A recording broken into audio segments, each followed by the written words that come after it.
ఒకరోజు రాజశేఖరుడు నగర సంచారం చేస్తుండగా, ఇదిగో మన మహారాజు ఎంత అద్భుతంగా మన రాజ్యాన్ని ప్రజల్ని పరిపాలిస్తున్నారు. ఇటువంటి మహారాజు లభించడం మన పూర్వజన్మ సుకృతం అనాలి. నిజమే, కాని ఎన్ని ఉన్నా ఏం ప్రయోజనం? మహారాజుకి పుత్రభాగ్యం లేదే. మన మహారాజు తర్వాత ఈ రాజ్యాన్ని పాలించడానికి ఒక వారసుడు లేకుండా పోయాడే. ఇది విని మహారాజు కుమిలిపోయాడు. చివరికి భగవంతుని ప్రార్థించడం తప్ప ఆయనకు మరో మార్గం గోచరించలేదు.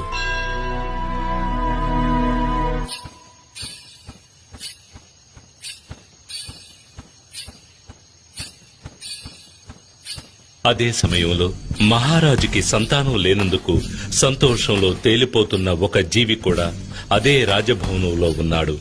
ఆయనే పందల రాజ్యపు మహామంత్రి.